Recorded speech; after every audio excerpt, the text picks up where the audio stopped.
241-0600. 241-0600. Check them out, McGuireMoving.com. McGuireMoving.com, and get your free estimate today. This hour of News Talk STL is brought to you by Stifel, serving investors for over 130 years. Contact your Stifel financial advisor at stifel.com. That's STIFEL.com. From the News Talk STL Weather Center. Sunny skies, warm temperatures, and low humidity. Ideal summer weather today. We're looking at that high about 86 degrees. Lows tonight near 60. A little warmer in the metro area, but we are looking at another nice day with highs in the mid-80s and that low humidity under sunny skies. And Saturday looks very nice as well, but then Sunday, it's going to get really hot. In the First Alert Weather Center, I'm KMOB meteorologist Kent Earhart. This hour of Colombo and Company brought to you by Gutter Pros. Water goes where we tell it. Call 314-656-7195 or visit them at gutterpros.com.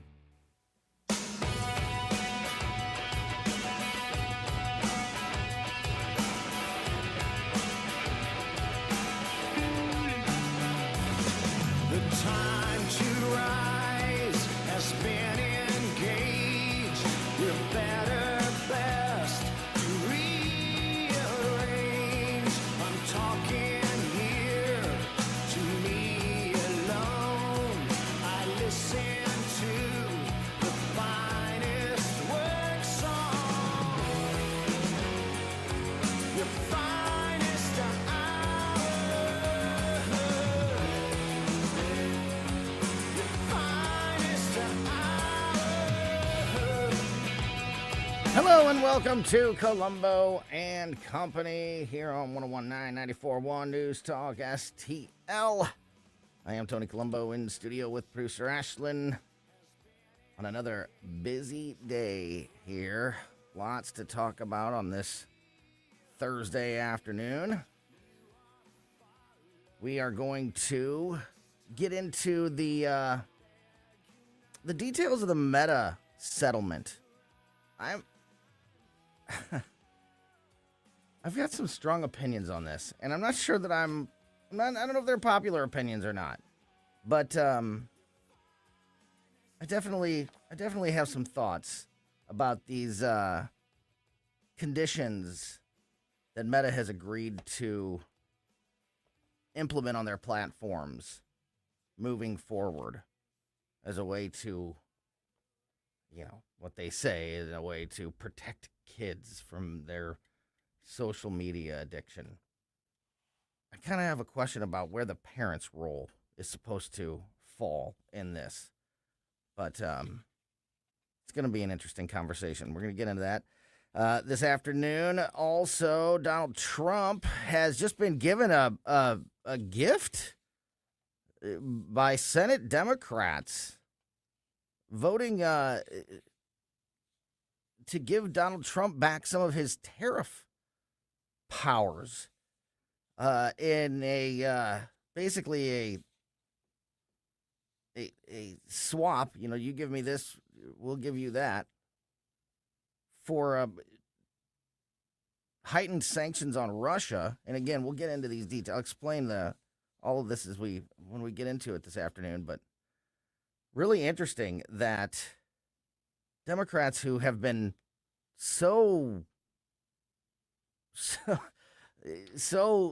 angry and so against Trump and his tariff strategy and all of that. I mean, that was like the main issue of the first few months, if not like almost the whole first year of this second Trump administration. And,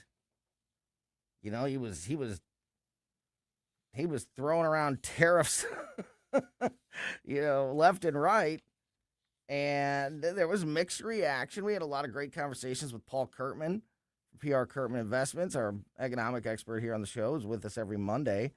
Had a lot of great conversations with him during that period of time because there was a lot of different opinions on whether or not that was the way to go and how much success the president was having with them. He definitely had, I think, some successes with that and some areas where it didn't quite work out the way he thought it would, but all along the Democrats were totally against the idea of the president having that ability, and now they've given it back to him, essentially.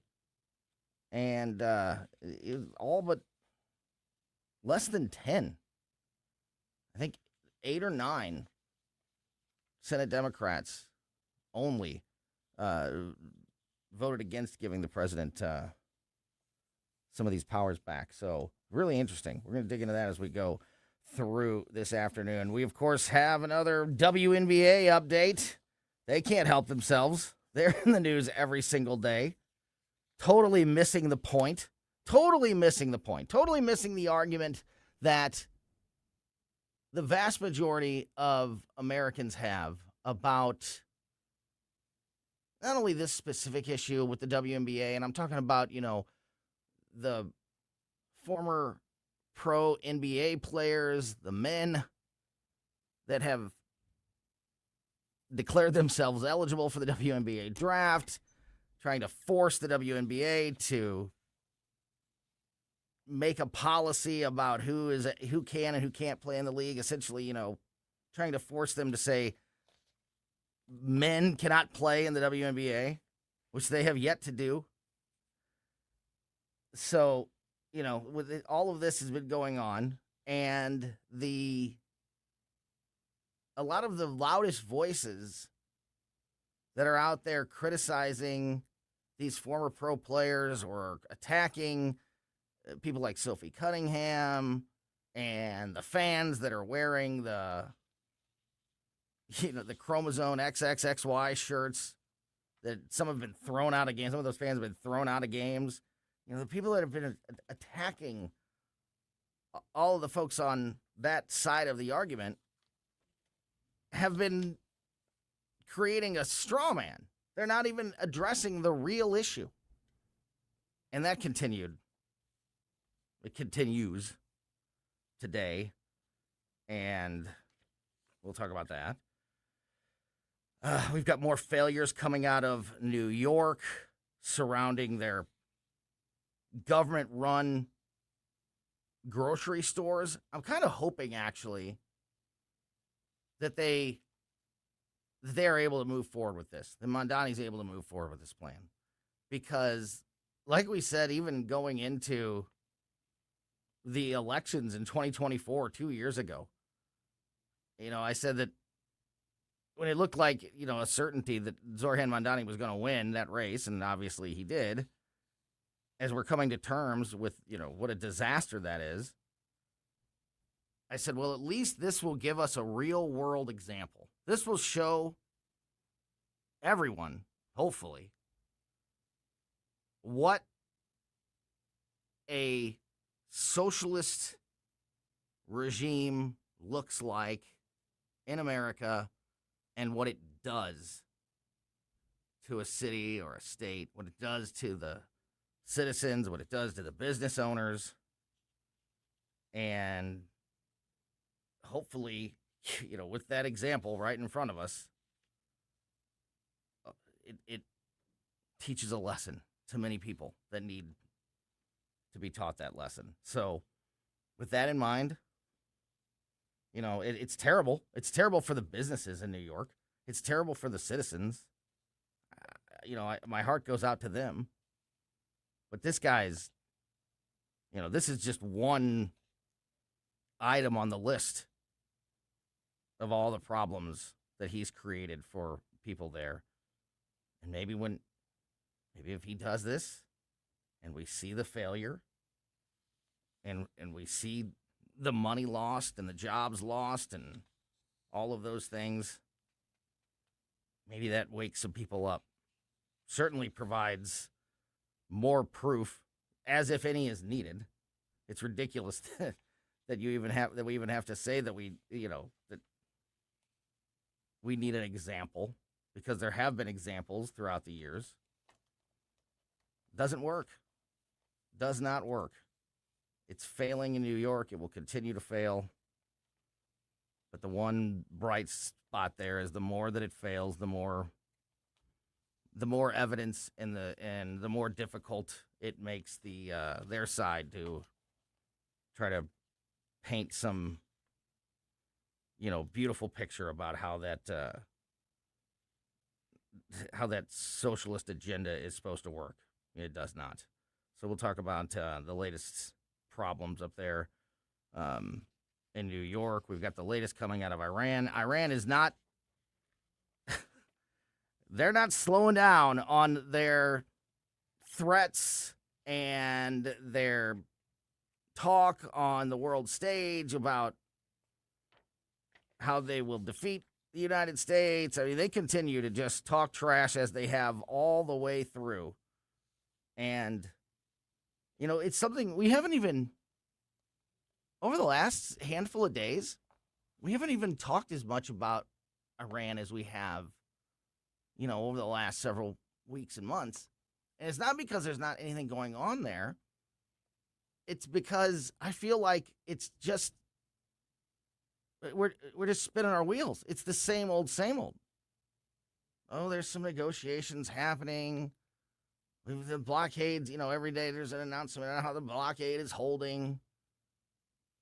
It's important to keep the strait open. We're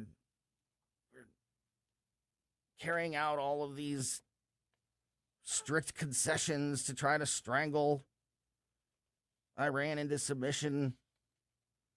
And meanwhile, those are the things that you hear every day from the White House. And then every day from Iran, you get another statement about how, they're winning the war and how if America wants to end this war, they need to submit to our demands. And I mean, just, continue the trash talk. It's pretty amazing. We will we'll get you caught up on the latest there. Also, we have another layer of the story of the big fraud program, Feeding Our Future fraud up in Minnesota. 2 men were sentenced yesterday afternoon for their role in the Feeding Our Future scam in Minnesota, which is great. But these two, unknown guys that just played one part of this massive program up there is not enough. When do the real people that were at the top that allowed this to happen, the Tim Walls, the Keith Ellisons, the Ilhan Omars, the Jacob Frys, when is their time in court? When do they get held to account? My fear is that, these two guys are going to prison for their role in the Feeding Our Future. See, we did something about it. We held people to account.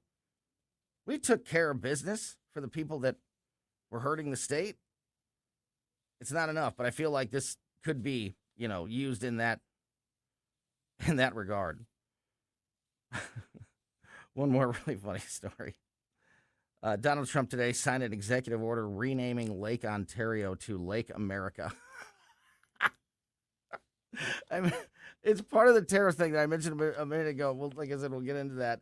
But with his renewed tariff powers, the first country that Trump targets with new tariffs and things like that is Canada. And then in part of that back and forth, he also makes the announcement that Lake Ontario is now Lake America and signed an executive order to make that happen. Quote, "This is a lake that has most of its volume in the United States. The deepest parts of the lake sit in United States territory, so this will reflect that. This is American Lake." And I think he meant Lake America, because that's officially what the name of Lake Ontario is. Oh, that is going to really make some people angry. A lot to get to as we go through this busy afternoon. We're going to be joined in studio in the 3 o'clock hour by my co-host from the Bluff City Outdoors Show. Bluff City Outdoors Show is every Saturday morning at 11 a.m. here on News Talk STL. talk fishing, talk bow hunting, talk trapping, all of the fun, summertime activities that I wish we could talk more about. But, no politics on the weekends. Just that fun stuff. Those guys will be in studio with me in a little more than an hour from now, about 3:30. Also in the 3 o'clock hour, we're going to talk to Dr. Randy Tobler. Speaking of great Saturday morning programming, Bluff City Outdoor Show at 11 a.m. At 6 a.m., 6 to 9 a.m. every Saturday morning is the Randy Tobler Show. Doc will join us just after 3 o'clock this afternoon.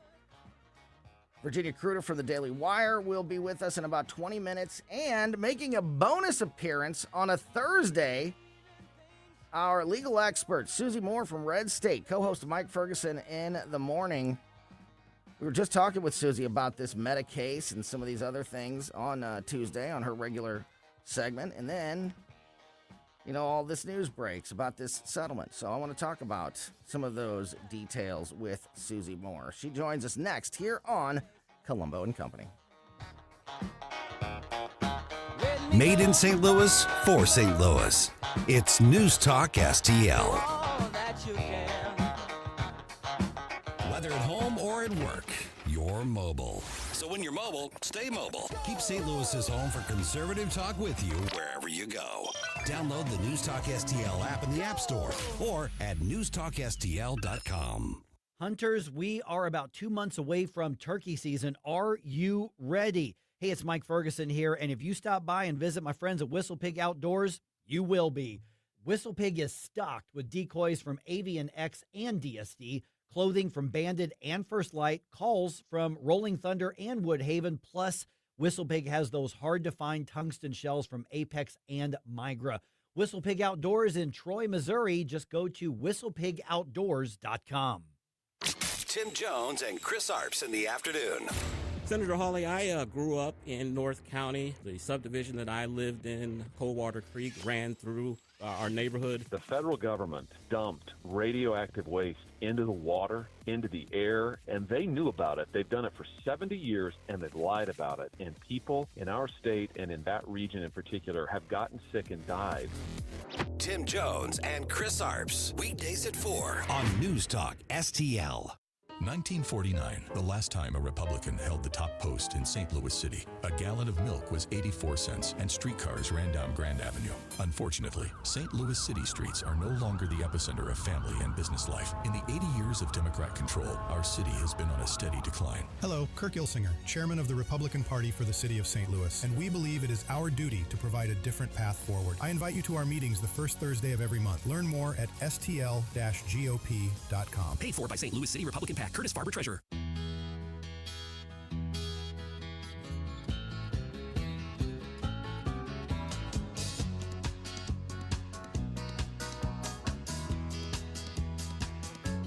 When I think back on all the crap I learned in high school,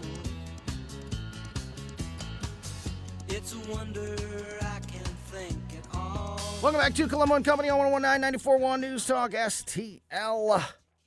Tony Colombo here in studio, and joining us, a bonus appearance, a little overtime this week from our legal expert from Red State, redstate.com, Red State Radio every Sunday afternoon, the co-host of Mike Ferguson in the morning, number 8 in your program, but number 1 in your hearts, even on Thursdays, SUSIE Moore.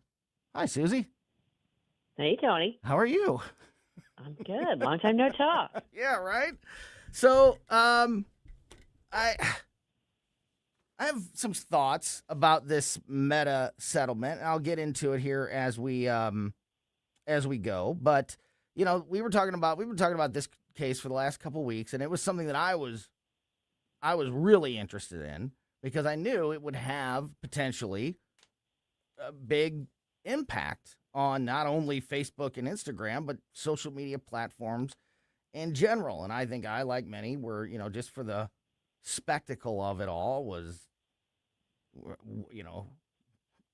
couldn't wait to see Mark Zuckerberg, on the hot seat and all of that. But of course, we're not getting any of that due to this settlement, before we get into the details of the settlement, a lot of people have been saying, and some people have asked me about this recently, that Facebook settled. Does that mean that they were guilty, right? Kind of explain why, not even specifically with this case, but like why a big company would settle instead of see it all the way through, even if they think maybe they had a chance at winning. Is it an admission of guilt, or is it a little bit more nuanced than that? No, in any lawsuit involving potential for money damages in particular, any company worth its salt is going to do a cost-benefit analysis and a risk analysis and determine, okay, we can roll the dice, see what a jury does, but the downside of that is the jury may fine for the plaintiffs, and then we're on the hook for even worse than what we could settle for. It's a business decision. When I was practicing for almost 30 years, that's why you're our legal expert. Over 95% of the lawsuits settled, and a lot of times it was up on the during the trial or on the courthouse steps, because that's when the heat's really on and you're really weighing things and you're saying you're looking at the jury and you're going, I don't know about this. Those are all factors that a company's going to take into consideration in terms of protecting its bottom line. So if you're feeling 100% confident, well, first of all, you're a fool, because you never know what a jury's going to do. But if you're really, really confident, maybe you stick to your guns. But if you recognize that even if you're right, the jury may not see it that way, and you're going to be spending oodles of cash defending yourself and fighting an appeal and that sort of thing, you basically cut your losses. So settlement, in almost every settlement agreement, will specifically include language that says, without in any way admitting any liability in any way, shape, or form, with a lot of legalese thrown in there too. Mm-hmm. Absolutely. I understand that cost analysis, investigation, but I also wonder if, I get that it might be cheaper at this moment for a company like Meta to settle outside of court, but do settlements, in your opinion at least, do they also sort of give motivation for more lawsuits and an attempt to get settlements? So, sometimes I question that cost analysis in the long term, because I feel like, and I'm not saying anything specifically about this case yet, I'm just saying in general, because we see this so often with big corporations and settling these cases. I feel like it just makes more cases pile on and everybody looking for an easy paycheck. It does. It's an imperfect system, and there is an incentive there. There's obviously a significant monetary incentive for people to bring even what we would consider frivolous suits. Now, there's a downside to that too, because sometimes you can get bounced out of court on your rear, and you may end up having to pay in certain circumstances. Not always. Loser pays is one of those arguments that a lot of people make, and it makes sense for that reason. But yeah, I mean, it's one of those things that I worked primarily in the insurance defense realm most of the people that were making the decisions about whether or not to settle a case were the insurance company. And they, were very well versed in, okay, here's the risk we're facing. Here's the upshot if we win, but here's the downside. They were taking all those things into consideration before authorizing a settlement. And so it's a delicate kind of analysis that you're doing with each case, and you're just trying to mitigate the risks as much as possible. Talking to SUSIE Moore, co-host of Mike Ferguson in the Morning this morning. Catherine Hanaway, the Attorney General of Missouri, was talking with Mike. I highly recommend you go and check out that interview and get more of these details, because she was specifically addressing this issue. So the Attorney General announced yesterday that the state of Missouri will receive at least $100 million of that $17.1 billion settlement from Meta. Missouri is slated to receive between $100 million and $150 million as part of the settlement, according to the Attorney General, Catherine Hanaway. The AG did not specify how this money would be spent. So we've got the massive, payment by Meta, but also in this settlement, they have agreed to implement a series of safety features, that's what they call it, on both Instagram and Facebook, including, here's a quick list of the biggest ones. A combined 2-hour daily limit and mandatory 15-minute productive pauses for children for 5 years. If Snapchat, TikTok, and YouTube adopts these terms, the daily limit on each platform will drop to 60 minutes for 10 years. So Facebook says they're going to do it. Facebook and Instagram say they're going to do it, no matter what. And if these other platforms join in, the restrictions will even get a little more stringent and be in place for longer. Also, nighttime blocks, restricting children's access from those platforms between midnight and 6 a.m. Also, eliminating push notifications on weekdays between 8 a.m. and 3 p.m. That's considered to be during school hours. So kids can't receive push notifications from these platforms during school hours. They say they're going to take more age verification measures. They're going to implement content controls focused on bullying, eating disorders, and suicide and self-harm. Also, they're going to implement stronger parental controls, and finally, limits on social comparison features like beauty filters and visible like counts. So I guess you won't be able to see how many people like your videos anymore because that's somehow dangerous for children. My quick opinion on this as I read this is I don't disagree. I don't necessarily think any of these things are bad, but I also think that these are decisions that need to be made by parents, not big corporations. And I feel like, and I know there should be a little bit of both, obviously, but I don't know. I feel like we're kind of using this opportunity to show the big bad social media platform, that they are in charge of babysitting our kids and shirking some of that responsibility ourselves. What do you make of this, of those details in this settlement?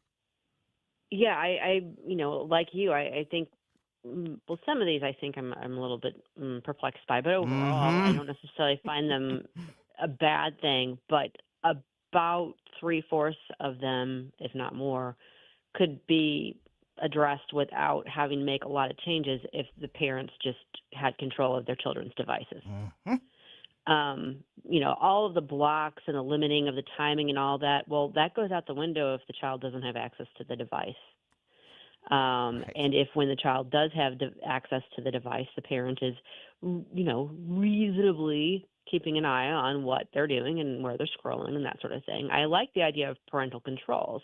I like, a lot of these things. But like you, and my daughter is grown now. She came of age as social media was, hitting its heyday, and I wrestled with it. I know I failed in a lot of respects and being able to properly police it as much as I probably should have. But at the same time, I recognize that that's my response. Parenting is hard, as you well know. It takes a lot of work, it takes a lot of effort and some thought put into it. And sometimes the hardest part of it is, setting those limits and saying no. But that's part of being a parent. And I don't want Facebook being my child's parent any more than I want school being my child's parent.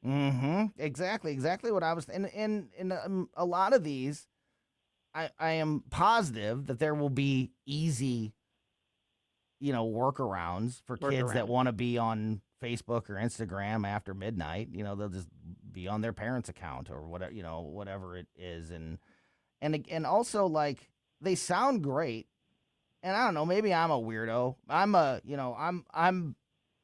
late night person. I always have been. I'm up all night, and it just has been the way I've been my whole life. And my kids, well, 2 of my kids are the same as me. And, if they don't have school the next day, which there are so many days off school and so many, I know, I don't think, I honestly, at least last school year, this was the case, and I'm sure it is still. It's not even possible in our school district for the kids to go to school Monday through Friday, full school days for more than 2 weeks in a row. There's a policy that if there's not some other reason, if there's not a holiday in there or a teacher workshop for a half day or whatever it may be, that if there's nothing like that, and there is a couple weeks where there would be just regular school hours Monday through Friday for 2 weeks in a row, that second Friday is an automatic half day. Because wild. I know, it's wild. So there's so many of those. There's so many days off. There's the weekends. There's all of these things. If my 15-year-old daughter is on Instagram at 12:30 on a non-school when they don't have school the next day, I'm more worried about the content, which is again my job to monitor. Not the fact that those platforms. So, these things, I don't know. I think that there's a lot of just puffy, sounds good, feels good. Band-Aids. Yeah, Band-Aids, yeah, in here than any real solutions. And then, of course, all this money, where's that going to go? That's another. Is interesting. The states are the AGs are the ones that sued, so the states are getting this money. But, yeah, like you said, where's that money going? If the harm, the ostensible harm that they were alleged to have caused was to individual users, and so I guess maybe the states were. I haven't looked at their pleading to see if they were saying this is how we're being harmed as a state, but it seems a little mismatched there. Mm-hmm. Yeah, I totally agree, and they say that they're and I also agree with what you said about parental controls. A lot of these platforms already have that. And if you want to make those stronger and give parents even more control and more of an ability to, shut off the platforms at certain times or, during certain period, whatever it may be, I'm totally all for that. I think that's great. I would love the parents to be the ones. Give parents the option. Yeah, creating these restrictions more than it just coming. Eliminating push notifications on weekdays between 8 a.m. and 3 p.m. Okay, what about all the text messages they're getting from their friends and all their? It's not like their phones are silent during that time. Here's an idea. Let's go back to that era when cell phones were not allowed in the classroom. Hello. Yeah. Yeah, lock them up while you're at school. You could have them. You could take them to school. But you locked them up in your locker or in some kind of place for safekeeping, and then you got them back at the end of the school day. Hey, guess what? You would survive, and you would probably learn a lot more and be a lot less distracted. It was mind-boggling to me when my oldest daughter, who's now 23, was getting to that age where she would have a cell phone and be at school and would send me a text during school. I was like, there's no way you can have that at school. And she's like, yeah, we can. Yeah, I know. It took me held the line months. For 5 or 10 years, and then all of a sudden I was like, okay, they can just have their phones. What are you doing? And I know they've pulled back some of that. A lot of districts have pulled back some of those restrictions. Like they can, you got to keep it in your bag. You can't have it out during class and all that kind of stuff. But yeah, it took me months to get my head around the fact that it was just okay to have a cell phone in school. Yeah. So I don't know. I don't mean to be the guy who's throwing cold water on this, but I here's one thing that I'm sure it will have. I'm sure it will have further impact on these other social media platforms. Do you expect more lawsuits? Do you think that these other Snapchat and TikTok and YouTube and platforms like that, you think that they're going to preemptively try to start to kind of put in their own restrictions and avoid the lawsuits, or do you think that this just is going to start a string of these type of lawsuits against these other platforms? Well, I think yes to both. I think you're going to see the platforms move to try and imitate some of this to protect themselves. But like you were talking about earlier, hey, guess what? The states all just got $100 million thrown at them. Tell me that's not an incentive to sue. Yeah. Right. And if this was, if this is just and I'm so cynical, maybe, I hope I'm wrong about this, but it feels more like that. It feels more look, I'm not trying to defend Mark Zuckerberg or Facebook. I mean, that guy's lied and done a lot of, they've done a lot of creepy, gross, Shady and stuff, shady yeah. stuff. Exactly. But I still feel like this is more of a hunt for a really big payday than it is, trying to protect any kids. I hope that I'm wrong about that, but this world has made me too cynical, I guess. You and me both, my friend. And where is that money going to be used? That is the other thing. Like, okay, Yeah, the state of Missouri's great. got $150 million now. Where's it going to go? And will we ever even hear about it again? I don't know. Yeah, that'll be a very interesting thing to keep an eye on. One last note here, since we're talking about court stuff, the Lindsay Clancy trial is now in the hands of the jury. I haven't really followed this very much at all. I don't know if you have or not, Susie, but do we think that we'll get a decision any moment, or is this going to drag along for a little while? What do people think?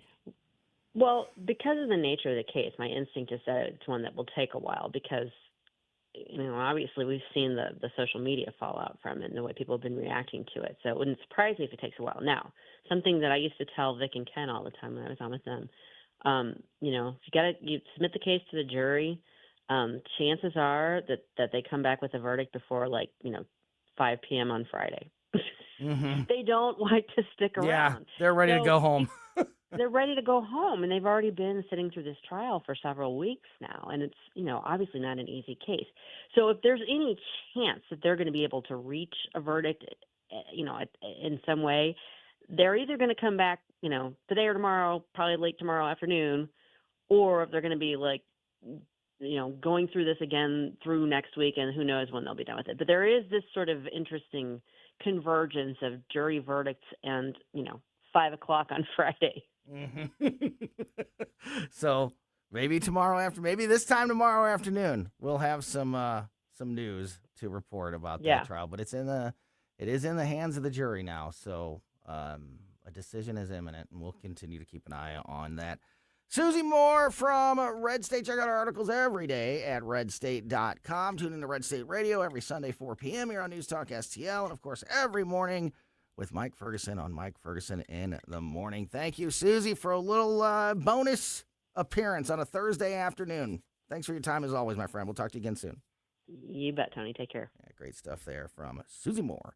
All right, we are going to talk to Virginia KRUTA from the Daily Wire. I want to talk to Virginia about the latest coming out of the WNBA ridiculousness, as well as some of the things happening with the president. I mentioned that Democrats have given the president back some of his tariff power. You heard that right. Democrats gave him back in exchange for something. We'll talk about that and more as we continue the conversation. And Virginia KRUTA from the Daily Wire joins us next. For podcast articles and more, find us on newstalkstl.com.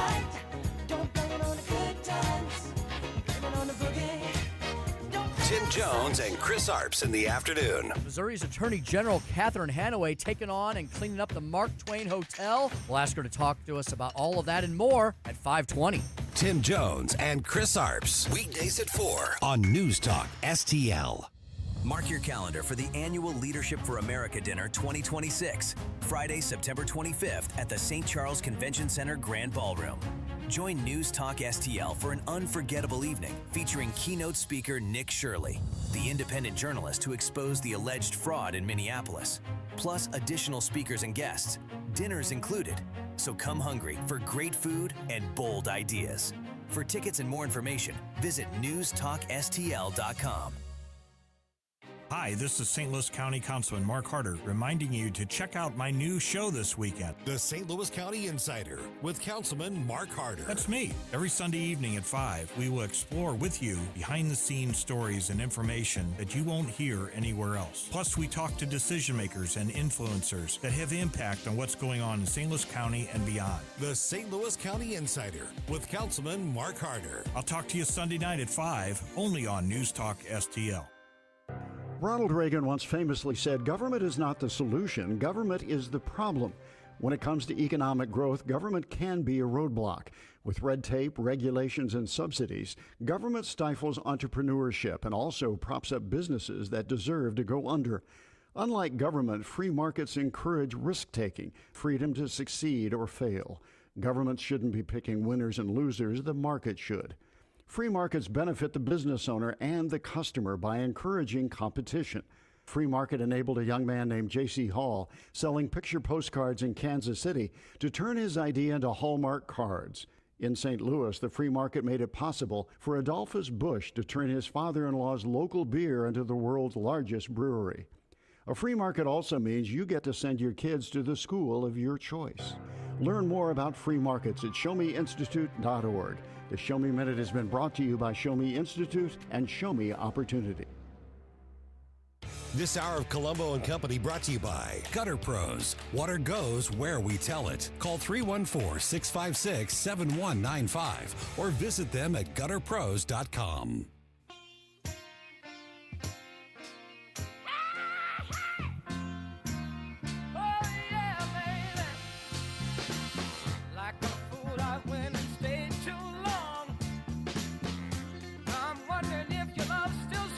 Welcome back to Colombo Company on 101.9 News Talk STL. I'm Tony Colombo in studio with Virginia KRUTA from the Daily Wire on the line with us, Virginia. And with all the stuff happening in this world, wars, court cases, $1 million settlements, people, going after ICE, somehow the WNBA continues to dominate the headlines. And I'll tell you what, it's entertaining if nothing else. Go ahead. Be careful. I don't think the WNBA dominates anything. No, that's a good point. They sure don't. But they have found a way to make news every single day. And the latest headline here, I wanted to talk to you about. I know you have a couple of recent articles, and you've been covering a lot of this at dailywire.com. I can't recommend enough checking out Virginia's articles every single day at dailywire.com. The latest, though, I think points to an overall, like a larger point of this entire boys playing women's sports, transgender issue in the country. So the latest drama out of the WNBA is coming from one of the players, L.A. Sparks forward Cameron Brink, who sharply criticized Enes Kanter Freedom in an explicit post where she dropped a bunch of S and F bombs directed at this guy. She dismissed the debate over transgender athletes in women's sports as a manufactured non-issue before directing her comments personally at Freedom.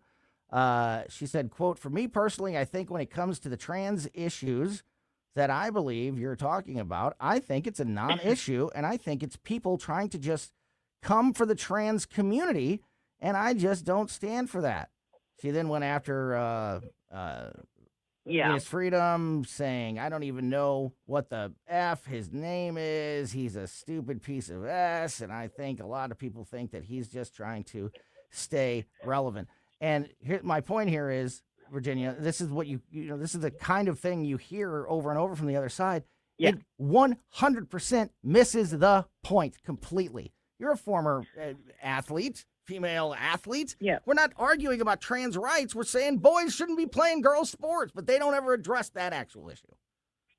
Well, no, but because the issue is that we will never fundamentally agree on the definition of, because if you nail them down, they have to admit that they are literally saying boys are girls. Yeah. Because it's not that, because they're saying, oh, well, we don't want boys to play in girls' sports, but we're not comfortable with you saying that boys who dress like girls are not girls. That's really where the issue is that and The reason now, I don't know if you saw the game or the clips from I don't know why anybody would watch the whole game, but I don't know if you saw clips from the game from Sunday night. And this is what kind of set everything off, because Freedom showed up at a WNBA game. It was Indiana Fever at Chicago Sky. He said beforehand that he was going because Sophie Cunningham is a friend of his and she's been a target recently. We've talked about that. He said he was going to go to support her. There was going to be a rally prior to the game. Jennifer Say of XXXY Athletics was there as well. I think Riley Gaines may have been at that game. I don't know 100%, but I know there were a bunch of people who were there for that specific game, and he was going to go for the rally before the game, and then he went to the game. And so he's sitting courtside, and he's wearing a T-shirt that says "woman." Noun. Looked like it was written like the dictionary definition of the word woman, which was great. Female. Yes. It's Posey Parker is the one who makes those shirts, by the way, if you were wondering. She's an outspoken women's rights advocate from the UK, and she's been basically torn apart because she won't say men or women. She's of the J.K. Rowling fan club. Yeah. Anyway. There's a lot of similarities between this and what J.K. Rowling said. Sophie Cunningham basically said what J.K. Rowling said, and just like they did to Rowling, they twisted her words. And you and I have said the same thing. If you want to masquerade as somebody, if you believe that you're male, you believe you're female, I don't care. I don't care. Go do it on your own time. Stop taking other... But if when you cross that line and you say, not only do I believe that I'm female, I believe that because I believe that I'm female, everyone else must accommodate my feelings. That's the line. And they must allow me to participate in things that are designated only for biological females. Like, that's where the line is. Like, I don't care how you dress, how you present, who you want to go and, dress up as. Yeah. Speaking of dressing up, did you see this latest thing? I'm going to go off on a tangent really quick, but it's worth it. CNN had to apologize today because during their tribute to Dolly Parton, and this is 12 hours after she died, after it was announced that she died, so they had time, they accidentally ran a photo of a Las Vegas-based Dolly Parton impersonator during the tribute. Oh, my God. Yeah. So there's all kinds of stuff going on today. But anyway, speaking of dressing, it's like announcing that Alito's retiring when he's not retiring. Right? I mean, it's bad. Yep. But this whole thing, like, nobody cares who you want to dress up as or who you want to say that you are, and just. Nobody's taking away any rights. I don't want to take away rights from anyone. If you look at the people who are standing up for it, the women especially who are standing up for it, they are women whose positions are not ever going to be threatened by a man. Mm-hmm. Because you look at Megan Rapinoe, it was a big one. Yep. No male is ever going to take her place on USA Women's Soccer because she's done. She's retired. Yeah. Easy for her. She's not going to... She can stand up and say that, and it will never impact her. These women who are in the WNBA now, if a man were to make it through the WNBA draft, chances are it wouldn't impact them now. Yeah. We only hear from the superstars. We don't hear from the person that's, holding on to the last one or two roster spots that are going to lose their job. Those are the ones who are going to lose their job. Yep. And that's why what Sophie Cunningham did is especially brave. And I know we talk about stunning and brave, but really, she is brave because she's doing it with something to lose. Yeah. Not because she's going to have her position taken by a man. Realistically, she's one of the good ones. Mm-hmm. She's one of the ones who is probably not going to be the bottom rung knocked out, but she also is the one who's going to take the backlash, and she's going to take it in the face. Yep. Because she's standing alone. And that kind of thing actually, Riley Gaines, when she stood up and said something like, she didn't, obviously she had finished swimming, but she stood up and she's like, look, this is not fair. And she said it in the moment. Yep. Yeah, The it was only right thing afterwards. She could have done differently Mhm. is refuse to swim beforehand. Mm-hmm. And at that point, what do? You can't expect her to have made that decision in real time necessarily. But because she did what she did, now there are women who are doing that and saying, no, I'm not going to compete because. And it's everything from like Frisbee golf championships to, I just read something on X today. 4 major golf championships in Canada in the last year, women's golf championships, have been won by men. Oh my God. 4. Like And- I thought, and for a second, Trump did what he did with the executive orders, and we're like, I thought we were kind of done with this. Yeah. Like but it's not going away. It's not going to go away because they're going to keep pushing this as long as they can.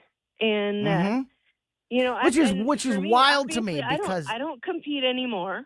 Right. When I did compete, I was actually pretty competitive with the boys at my school. yeah. So, like, I would have, As the elite always are. So yeah, we well had done. a small team. I would have made it on the boys' team though, because Nice. But I was also a distance swimmer, and the distance swimmers are, we're just born different. Yeah. Yeah. And so, Yep.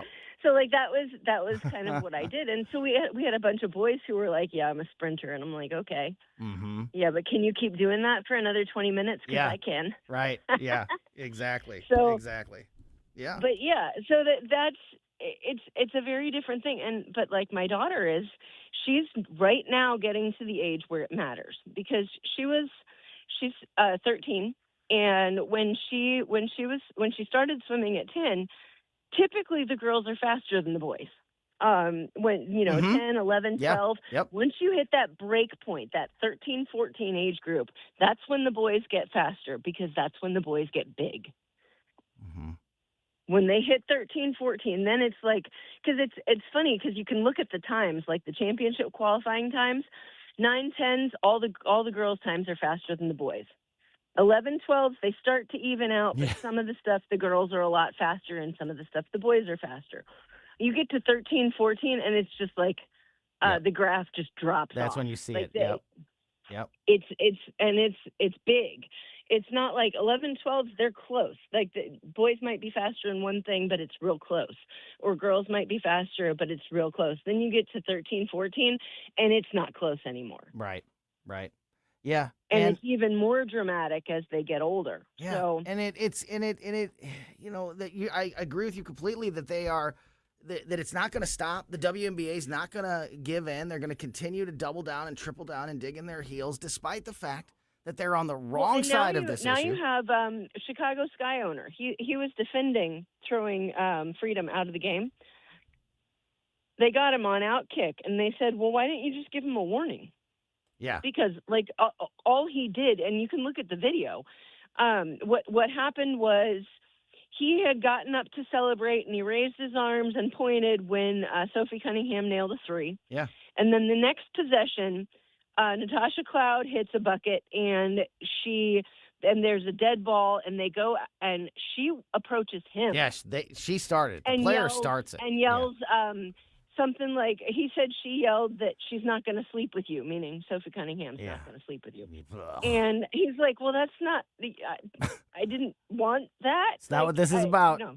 Yeah. No, again, And, to bring it full so circle. He kind of walked toward the baseline, and they're like, okay, you need to leave, right? Mm-hmm. Like, why? Is he threatening because he's big? Like, what? You're in basketball. Have you not seen this before? Yeah. There are big people. Like, Exactly. Anyway. But yeah, to bring it full circle, it just completely misses the point of the actual argument. He didn't get a warning Right. because there are certain actions you can take that don't get warnings. Like, if you fire a gun, nobody's going to say, don't do that again. They're just going to... I'm like, okay, because standing on the sidelines wearing a shirt that defines woman... Yeah. And even pointing at someone, that's the same as firing a gun. They were looking for a reason. They were looking Mm-hmm. for a reason, and they even created their own, basically, to make it happen. Virginia KRUTA, great stuff. Check out Virginia's articles at dailywire.com every day, and we'll talk to you again soon, my friend. Thanks for your time. Dr. Randy Tobler next. If you have a tree that you think is dead, it might not be dead. Why don't you try to save it first with Roots Plus? Roots Plus can help you save your tree and keep your cash. RootsPlusLLC.com. That's RootsPlusLLC.com or 314-440-3662.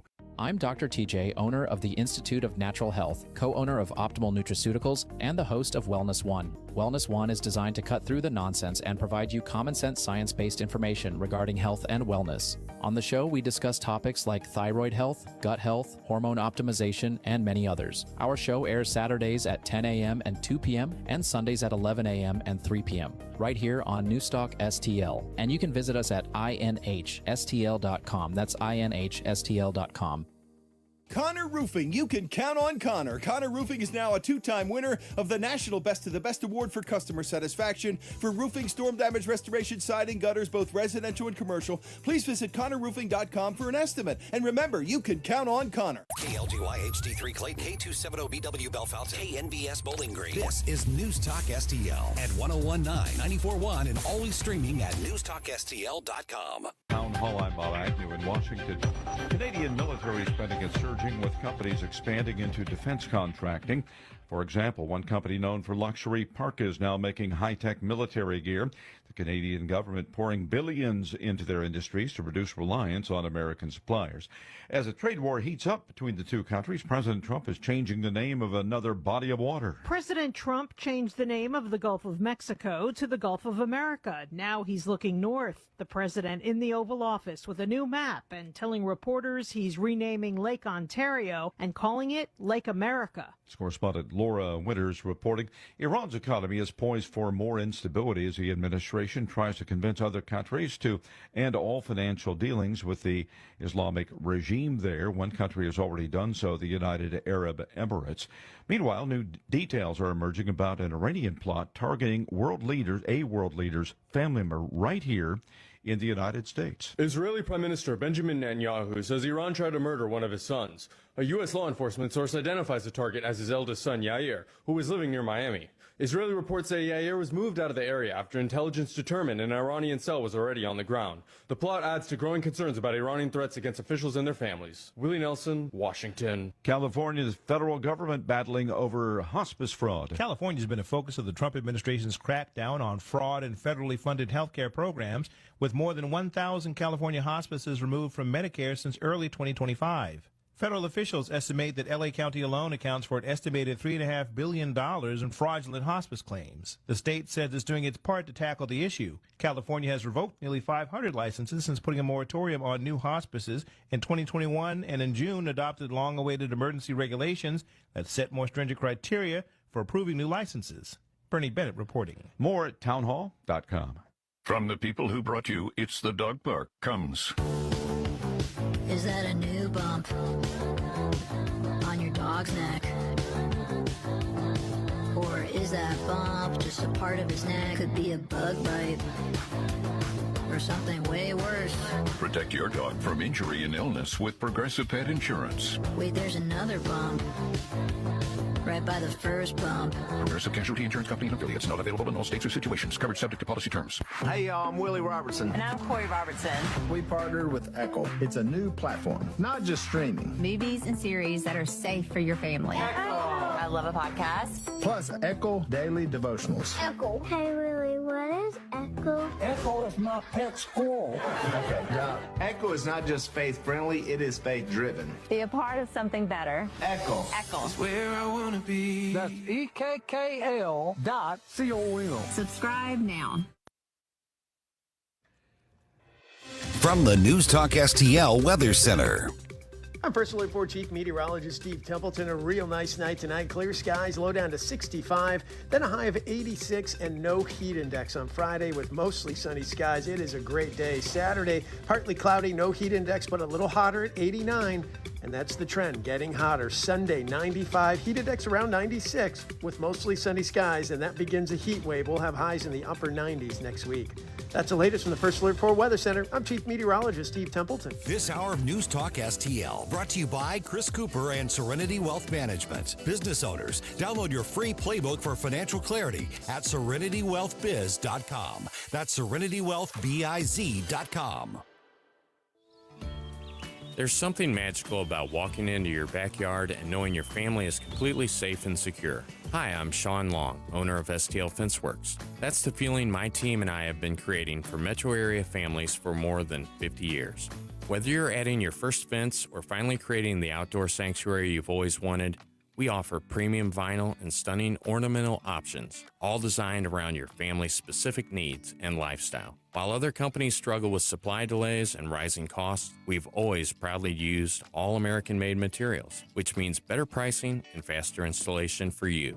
Our experienced craftsmen exemplify our motto, your satisfaction is our passion. From Warrenton to Wildwood, your neighbors trust us because we live here too. And we care about your project as much as you do. Right now is the golden time to build with flexible financing options and a commitment to completing your fence on time and on budget.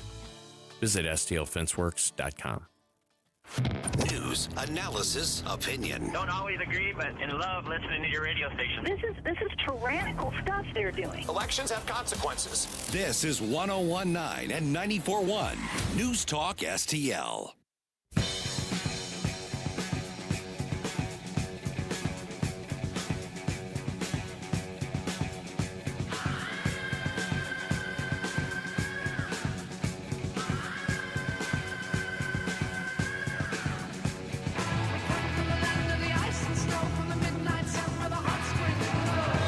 Welcome back to Colombo and Company on 101.9, 94.1 News Talk STL. Great 2 o'clock hour there with Susie Moore from Red State, redstate.com, and of course, the co-host of Mike Ferguson in the Morning every weekday morning here on News Talk STL.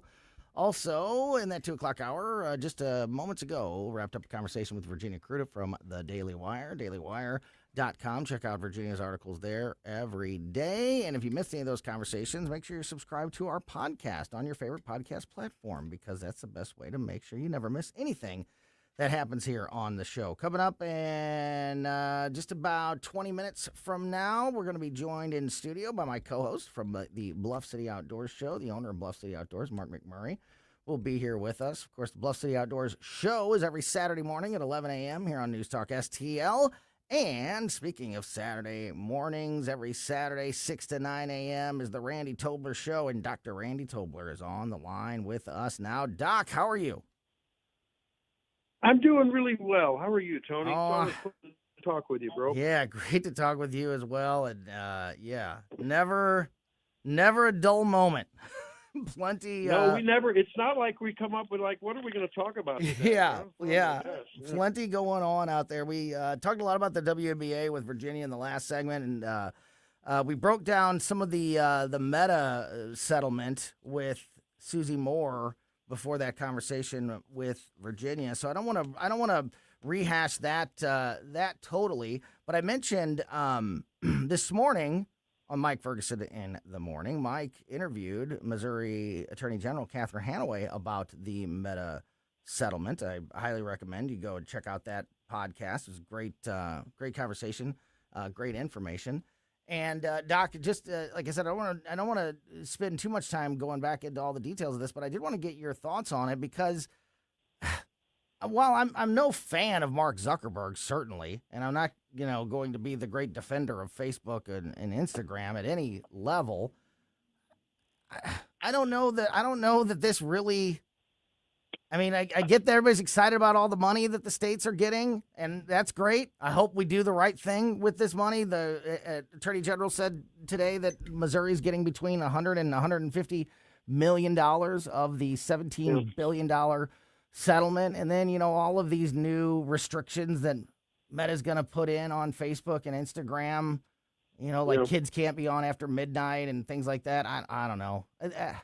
I feel like that stuff, those restriction things, I feel like that should be the parents, not necessarily the big companies.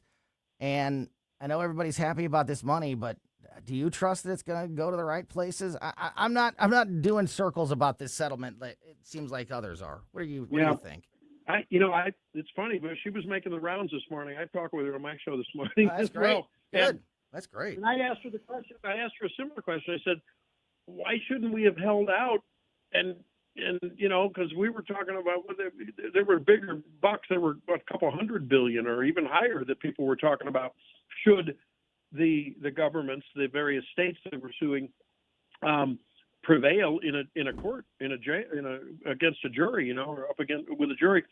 And she said, the money's nice and that's great, and it's certainly going to go to however they use it. I'm sure Catherine Hanaway and whoever succeeds her will use it well, and the state will do well.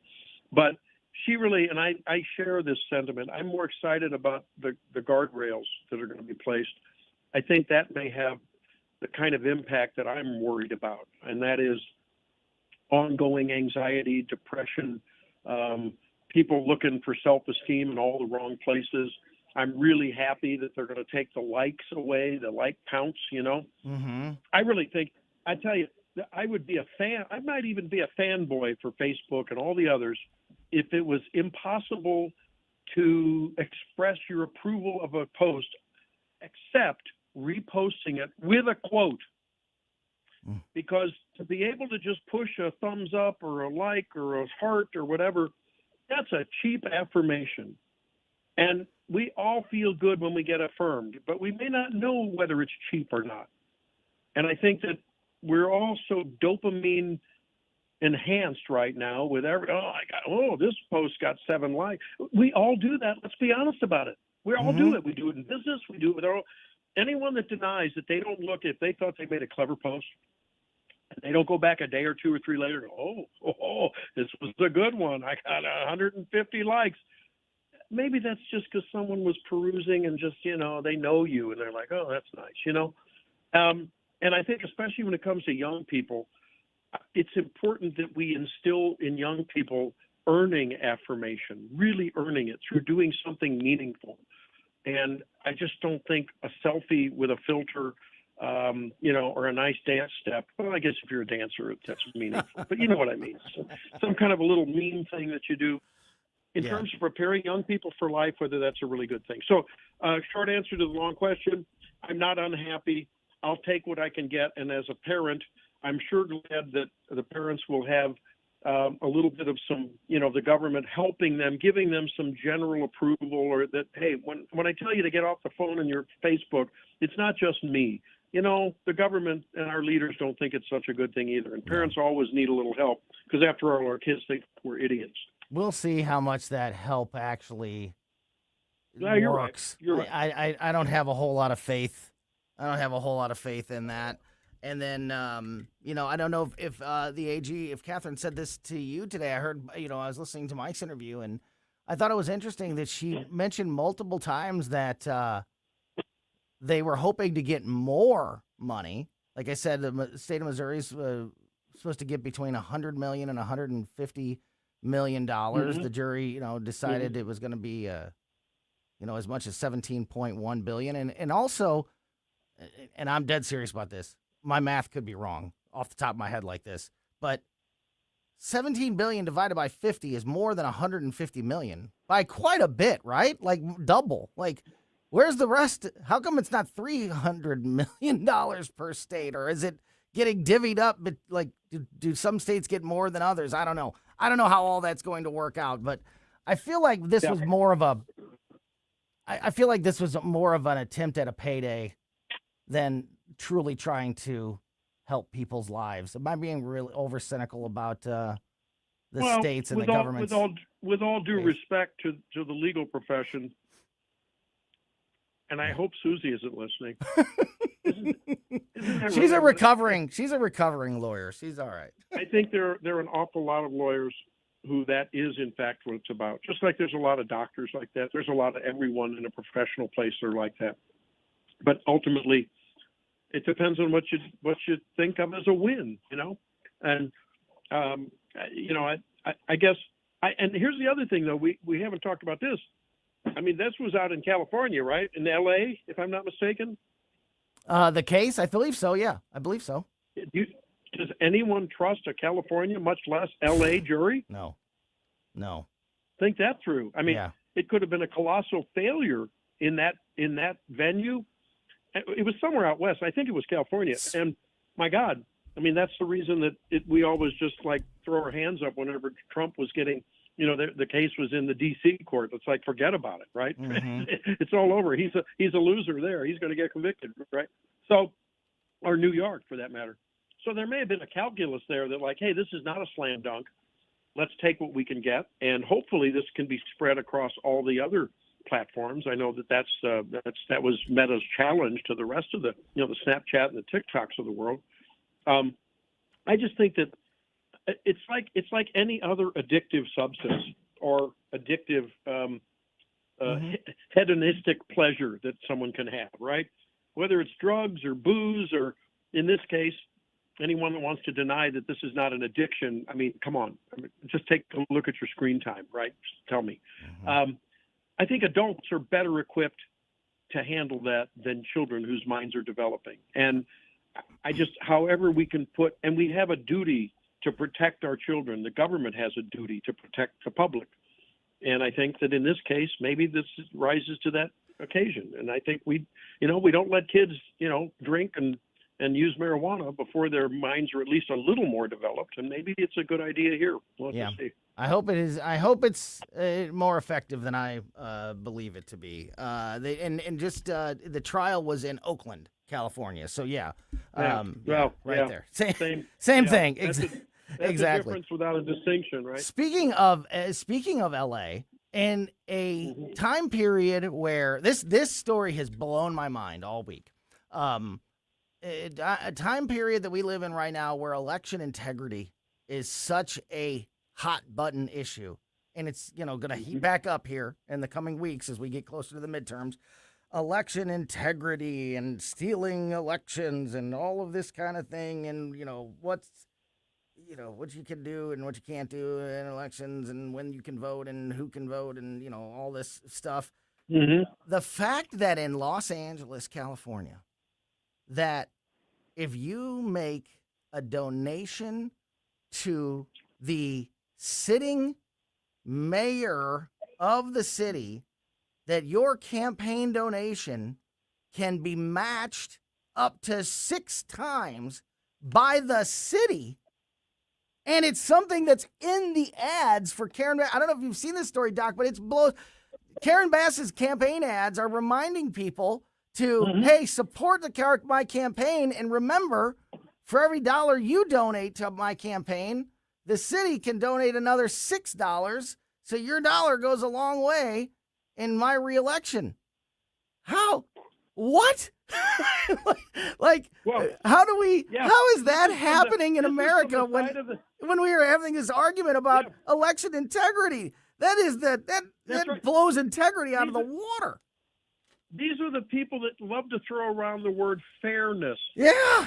And democracy, and like to call other people fascists. What more can you say about that other than this, in fact, guarantees incumbency? It absolutely forces people. How democratic it is for Tony, if he happens to live in Texas in a future world, if Telecredo wins, or for that matter, if Tony lives in L.A., a hard and fast conservative, to be forced to his taxpayer money to fund Karen Bass's campaign. Are you kidding me? Unbelievable. And the fact that they have the hubris to call our side of the fence fascist, for crying out loud. Yeah. Or make any accusations about, disrupting the integrity and sanctity of an election. It's legal. It's legal what she's doing there because of the twisted laws that they have put in place in California. And I'm tell you what, I bet there are people like Zoran Mondani, J.B. Pritzker, others around the country see that. Oh my God, they got away with that in L.A. How do we get that? How do we get that deal here? So I wouldn't be surprised if that doesn't if we don't see things like that grow across the country. All that said, I am not a big fan of the truth and the reality that big corporate, and in this case tech money, is probably going to buy a lot of elections. Yeah, am I happy that Elon Musk put a lot of money onto my side of the fence? Yeah, that's fine. but I'm just as unhappy that, you know, we're one Democrat president away from all of the guys that are now supporting Trump to absolutely put on a different jersey and make sure that guy gets in. And I don't know how we get at that.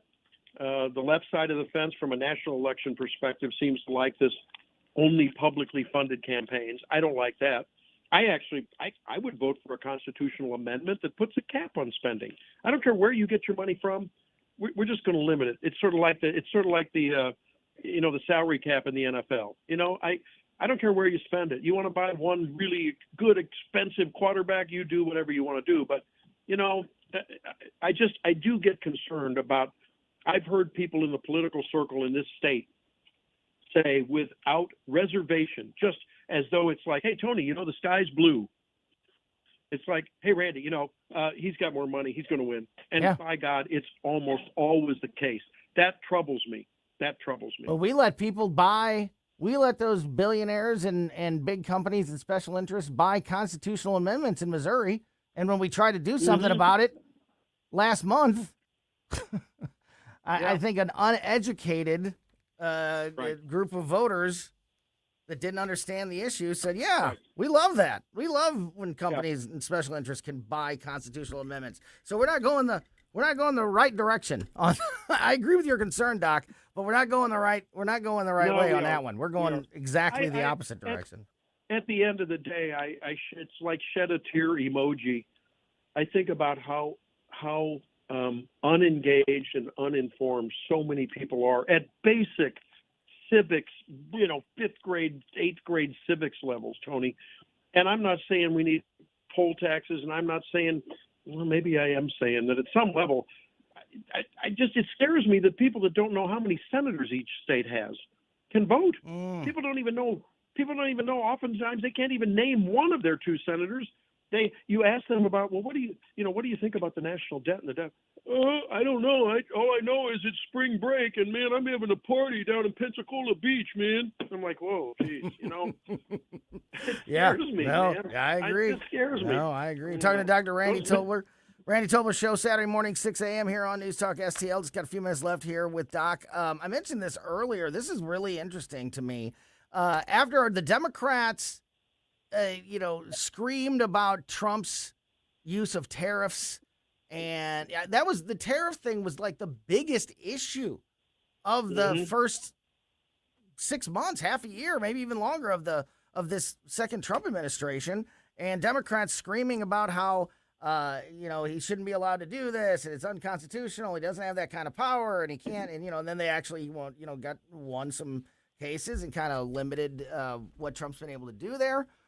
Yesterday, Senate Democrats voted back some tariff powers to the president. Nearly the entire Senate Democratic caucus voted in favor of giving Trump limited, but it's still a lot. It says limited on this report, but it's still quite a bit.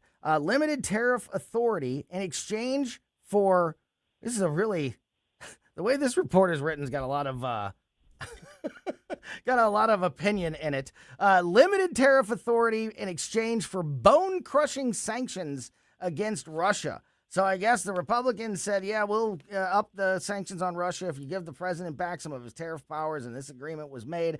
Only 9 Democrats and 1 Republican, the Republican was Rand Paul, ultimately voted against the package. Now Trump has gotten back into a tariff war with Canada. That's where we got the whole Lake America thing. I talked about that earlier. Did you see that, Doc? Did you see the executive order? Come on. I can't make sense of it. I guess who was it?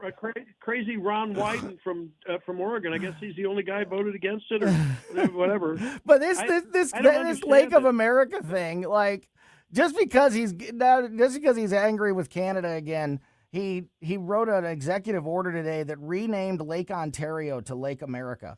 So change the maps.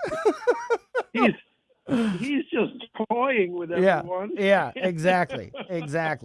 So I don't know. I think they wanted to give him tariff authority to really be able to really put the hammer down on Russia.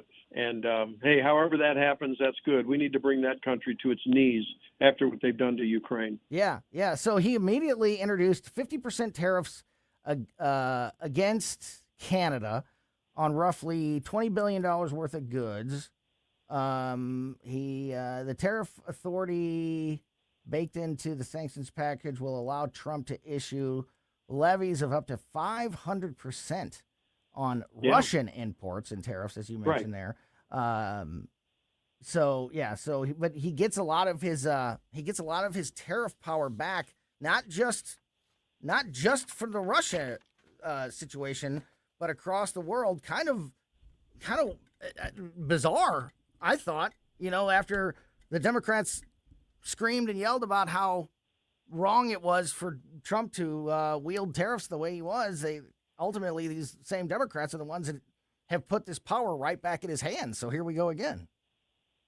Yeah, it sort of makes that word obstinate an understatement regarding their previous position, doesn't it? It was not it wasn't a principled position. Yeah. It was just the same old. Anything Trump likes, we will vote against. And that is neither principled, but it is certainly obstinate. And that's not a good look for, anyone who claims to be a leader in the country that leads the free world. Yeah, no, it is not. Dr. Randy Tobler, great stuff. As always, my friend, will be tuned in this and every Saturday morning, 6 to 9 a.m., the Randy Tobler Show right here on News Talk STL. Thanks, as always, for your time, and we'll talk to you soon, Doc. All right. See you later. Thanks. See ya. Great stuff there from Dr. Randy Tobler. All right, we're going to continue on here on Colombo and Company. Speaking of great Saturday morning programming, my weekend co-host, Mark McMurray from Bluff City Outdoors in Alton, Illinois. And, of course, the Bluff City Outdoors Show, which is every Saturday morning at 11 a.m., is live here in studio. Mark joins us next. Watch us on our live stream using Rumble, Facebook, and Twitter.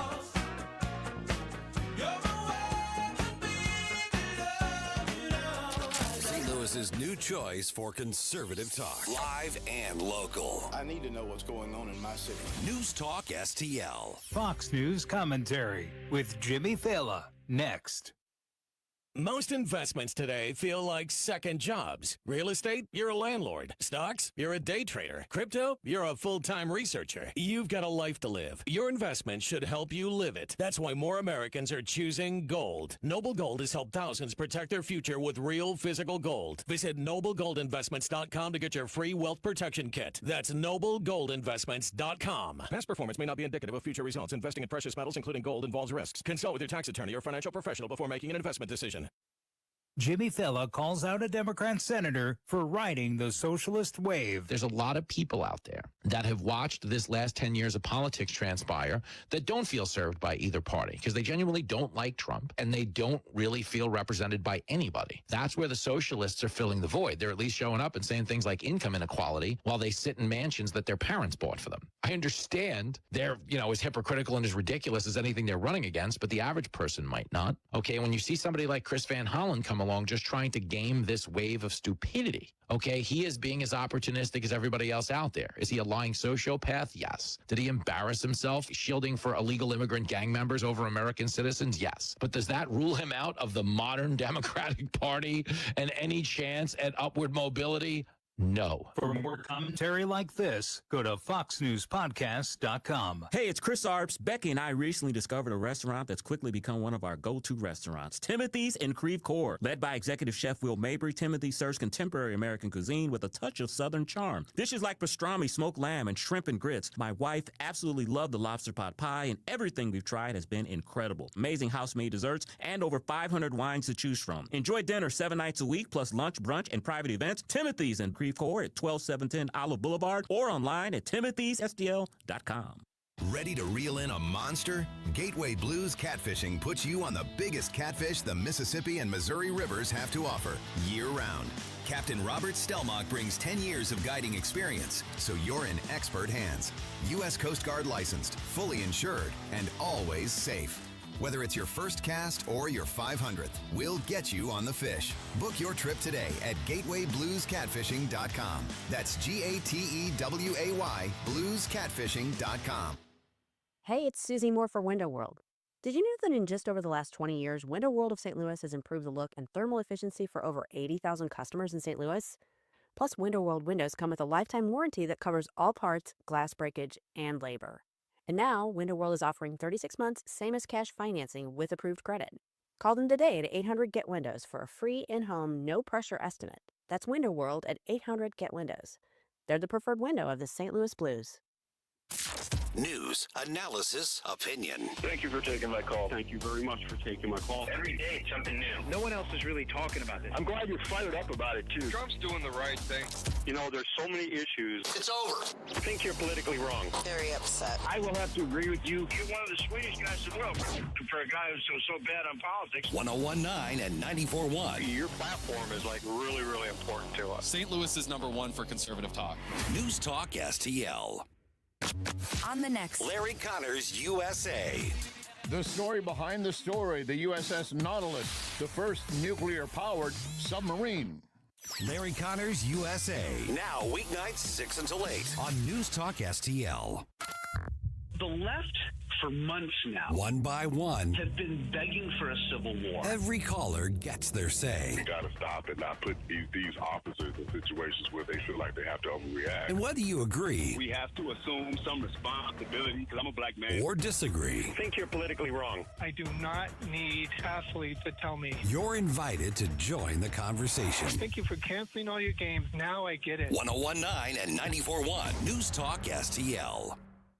News, analysis, opinion. Saudi Arabia seeks to have a peaceful civil nuclear program. Other countries do as well. We have a similar agreement in place now with the UAE. Taking out their first level of leadership. We've then taken out their second level of leadership. This is each branch of the military saying, here's what we need to restore our munitions, and the Democrats are blocking that funding. I will invoke my right under the Fifth Amendment to the Constitution to refrain from answering your questions. 101.9 and 94.1. St. Louis is #1 for conservative talk. News Talk STL.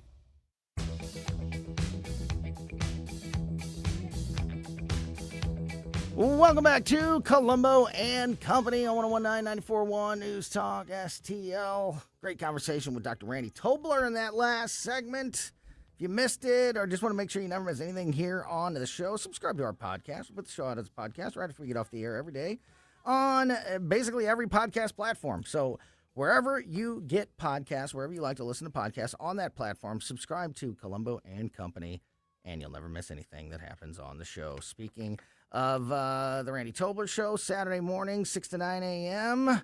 Another great program on Saturday mornings here on News Talk STL is the Bluff City Outdoors Show with myself and my co-host, who is in the studio with us now, the owner of Bluff City Outdoors in Alton, Illinois, Mark McMurray is here. Great to see you. Hey, it's great to be back, man. Yeah.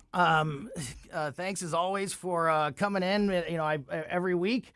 You know, we get new listeners every week, so, you know, I don't mean to repeat myself, but we always got to put the disclaimer on. We don't talk politics on Saturday, so this is our opportunity to talk about news and politics with Mark, because we intentionally avoid that stuff. The rest of the world, not the outdoors. Exactly. We intentionally avoid that stuff on Saturday mornings because we're too busy talking about the fun stuff, fishing and bow hunting and trapping and all of the things that they can help you out with there at Bluff City Outdoors. This week has been just amazing. And I would imagine that your customers at the shop there have been taking advantage of, you know, the fishing's been on fire specifically all summer. Yeah, the fishing's been good. But so has the temperature. The temperature's been too high and it's been too humid. Now yes. It's cooled down here, and we've kind of got the best of both worlds. The fishing is still on fire, and the highs are in the 80s, not the hundreds. Yes, yeah. It's just more comfortable to go. More people will go. You know, that's just human nature. Yeah, absolutely. Yeah, I would imagine that this is everybody's taking advantage of it, and of course they've got you covered for all your fishing needs there at Bluff City Outdoors, and bow hunting season's right around the corner. Right around the corner. That's coming up faster than people probably want to 3 think weeks about. for Missouri and about 5 weeks for Illinois. That's amazing. Just even I didn't realize it was that close. Wow. Yeah. So if you need your bows restrung, you need new equipment, whatever it may be, best Bowtechs in the area are out there at Bluff City Outdoors in Alton. And the earlier you get there, the quicker things will get done. You wait till the last second, could be in that. You get into that 10 day to 14 day window. Yep. Absolutely. So, we'll get into all those things and more on Saturday morning, Bluff City Outdoors show. I wanted to talk to you, Mark, about this story. I talked a little bit about this yesterday. The reports about notable Democrats, some of the big name Democrats that are already making their moves, already positioning strategically for a presidential run in 2028. We're not even to the 2026 midterm elections, but this is Stuff already never really ends. Yeah, this is already starting up. The big story that was making news over the last couple of days was specifically about AOC and how she seems to be mimicking the Barack Obama strategy.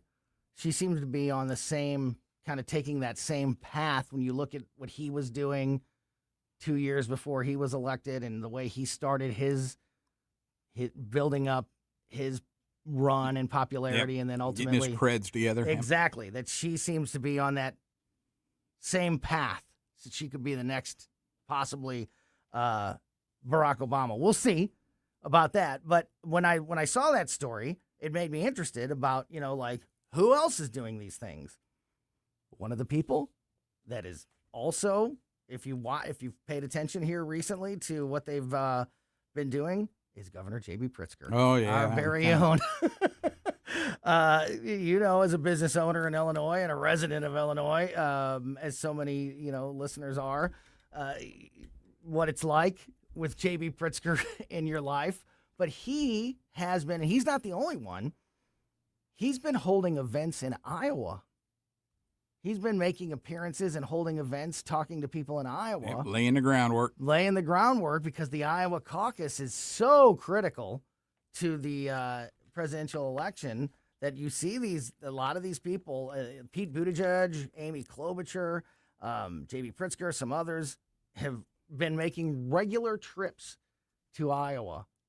And there's no other reason to do that than you're thinking about running for president. You're laying the groundwork, right? Yep. So we've talked about J.B. Pritzker being on that list, but I think a lot of people, and maybe I do this, and maybe it's just me, I know that he's on that list, but I always think that can't be real. He can't really have a chance at being the presidential nominee. Sadly, I think he does. I think he does. And obviously you don't do this. All of these people have,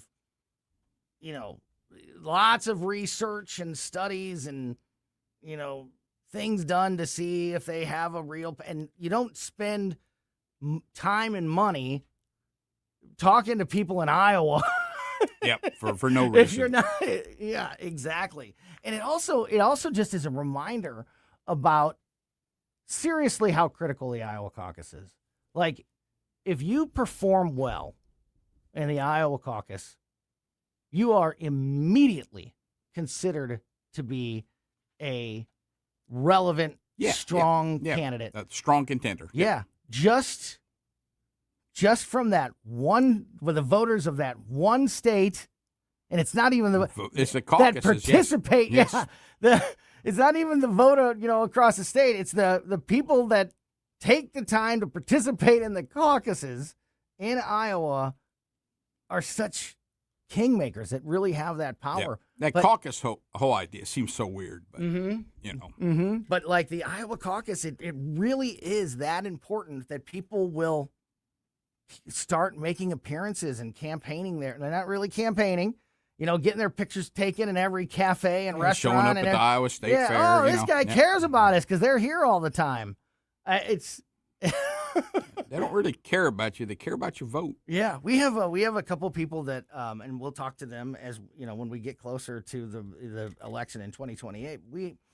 We have some regulars that are regular guests that are in Iowa and part of the Republican Party there, and really, and it really is a different way of life. It really is amazing how much time these big name politicians on both sides of the aisle spend in the state of Iowa, and how many of them have been to all these little mom and pop rural cities and areas and cafes, and like, because they know that's where you have to do that caucus. Yeah, it's pretty amazing how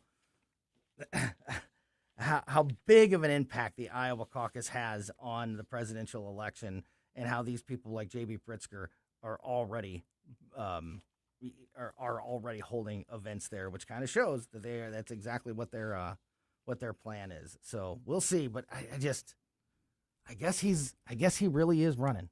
Oh, I'm sure. I mean, combine that with, he's worked hard at weight reduction to make himself appear better in public and on camera. I didn't know that. Yeah, he's lost a lot of weight. That was some of the stuff that others have gone through in order to just make a better appearance. Do you think that him, J.B. Pritzker, and then also this conversation about AOC, the idea is that not only is she, trying to take the same strategy, but she's also trying to play that same role as the young, cool, popular minority. She'll be playing a saxophone before long. There you go.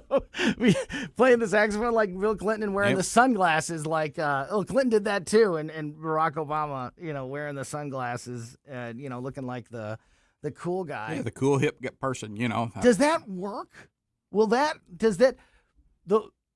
That strategy that worked for Barack Obama in the 2000s, does it still work in 2026? If she's is that a? I personally think it could even work better, really? Especially with social media as it is now. Everything's visual. She is an attractive gal. I guess it could work because there's look at how so many people are so hooked into how do I look? Mm-hmm. The selfies. I could see where it could work. Relatability. Yep. Relatability. And it's just so many people are that. I was a waitress before I was a congresswoman, and I know how you speak. It could work. Yeah.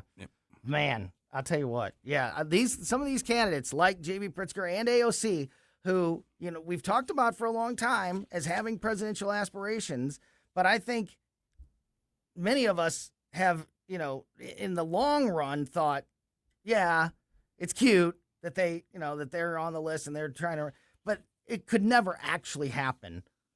I think more and more it could actually happen. That somebody like J.B. Pritzker and the scary part is that, like in her case, she's never really ran anything. Typically Barack Obama. Yes. Typically part of that same strategy. Governors, Trump, because he did run businesses. That you can execute. And but if you never ran anything, yeah. How's your execution? Well, he was a community organizer. Yeah. So that's all it takes if you're hip and cool.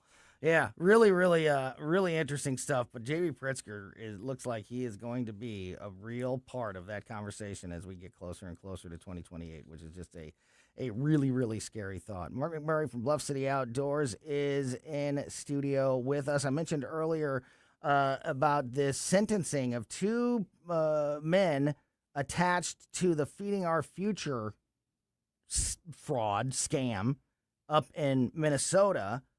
I want to get into some of those details because this is my fear is, yeah, it's great that you caught a couple people that were a part of this, but when do the actual bad guys, when did Tim Walz and Ilhan Omar and Keith Ellison, the ones that basically knowingly allowed it to happen? Exactly. Where's their accountability? My fear is that, you put these two guys in jail, maybe a couple others, and you say, look, we took care of it. We held all the bad guys to account. Yep. And the people at the top. They never hold the politicians that are overseeing it. Exactly. We also have a wild story out of New York and their government-run grocery stores I want to talk about a little bit. What about a government-run bait and tackle shop? J.B. Pritzker's going to take over the industry. Yeah. How good of a job? Look, it's tough to get set up to sell fishing licenses over there. I mean, I've only been working on that for 6 months. Fishing, yeah. That's a great point. We should talk about that sometime. You know, it's hard enough and enough loopholes to jump through to get a fishing license. And how about a gun? Imagine. Yeah, that's the state of Illinois for you. We're going to continue the conversation with Mark McMurray from Bluff City Outdoors next here on Colombo Company. Follow Tony Colombo on Twitter at Tony Colombo Talk.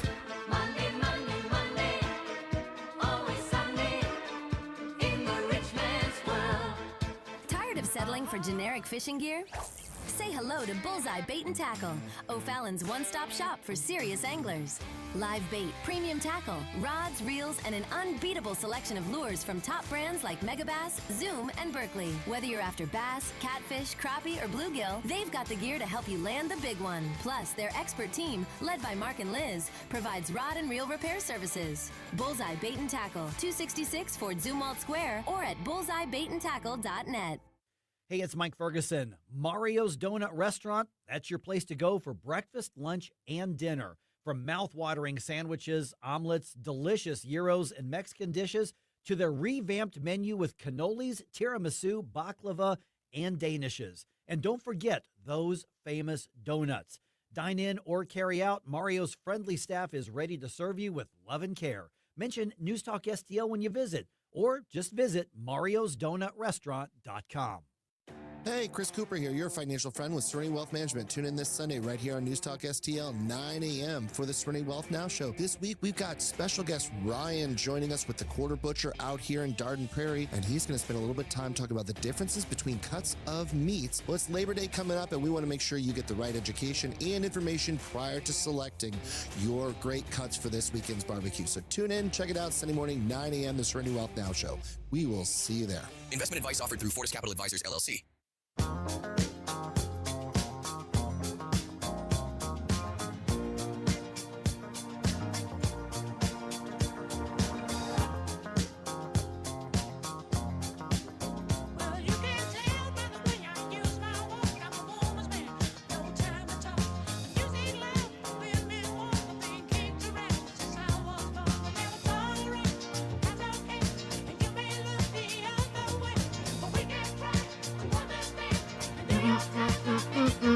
Welcome back to Colombo Company on 101.9 News Talk STL.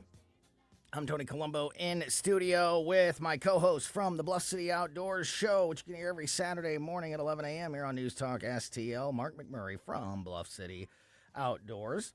I mentioned this earlier. I want to talk about this a little bit. A judge in Minnesota has sentenced 2 men to prison for their role in the massive fraud scheme up there in that state. The 2 were sentenced over 5 years in prison. Prosecutors say the pair helped run the fraudulent child nutrition site Feeding Our Future. That, of course, has been, Feeding Our Future. That group has been the center of this big fraud problem, which claimed to be giving food to thousands of children each day in the Twin Cities area. The pair received $7.3 million in COVID relief funds meant to help support the program. Instead, they used the money to buy cars and property, as well as share the cash with another Feeding Our Future employee. The judge also ordered the men to pay restitution. Their sentencing comes months after all this is, broken, all that. So you get it. Great, Mark. I'm not upset that these 2, and they're not the only ones. There's been a couple other people that have been attached to this that have gotten charged and convicted with these crimes. But my fear is that maybe after this one, or maybe after one, another couple of unknown people get charged, that the folks on the left say, yeah, see, we addressed it. We cleaned it up.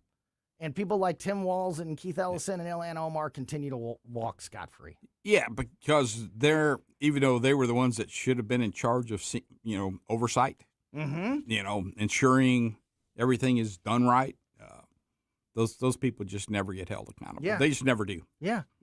I mean, what does it take You have billions, and what are the numbers? $60 billion, I think, is the number that's usually attached to that. Like, what does it take to get somebody in trouble? Yeah, I mean, to be held accountable. To take $1 trillion in fraud now to Anthony Fauci, the whole country. He screwed up the lives of the whole country. Yes. Yeah. And that's not enough. Like, when is it enough? When does a government official get held accountable for their policies? Yeah. And especially in this fraud case, they really knew it. Yeah. Because that so much of that money comes back to them into their campaigns. It's those NGOs, that stuff should be eliminated. Billions and billions of dollars you can't move around tens of billions of dollars without getting noticed, somebody's got to know, without some attention being drawn to it. So great that they've caught another couple of them and put them in jail and all this, but to me, it really you haven't addressed the issue until political pawns. Yeah, exactly. Disposable.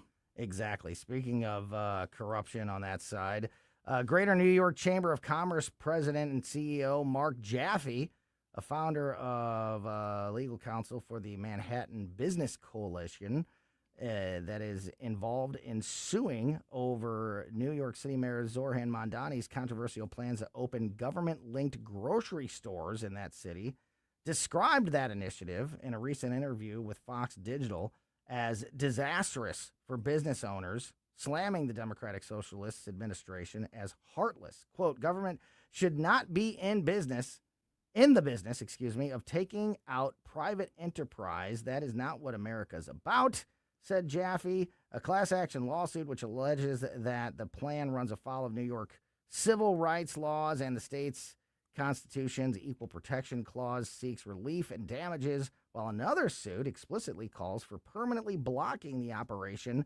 of the, quote, municipal grocery stores in absence of undertaking necessary studies and analysis. So we know that Mamdani wants to open up. It's 5 now. Yeah, that's what I heard, 5. It's 5 government-run grocery stores, but people are saying, like, this is just the beginning. It's 5 to prove and then it'll point. be 50. And then it'll be 50, and then it'll be 100. Under the model, the city will own the land that these stores are on and cover overhead costs like rent and construction. Private operators selected through a request for proposals will manage daily operations and be contractually required to pass savings directly to customers on a core basket of everyday staples.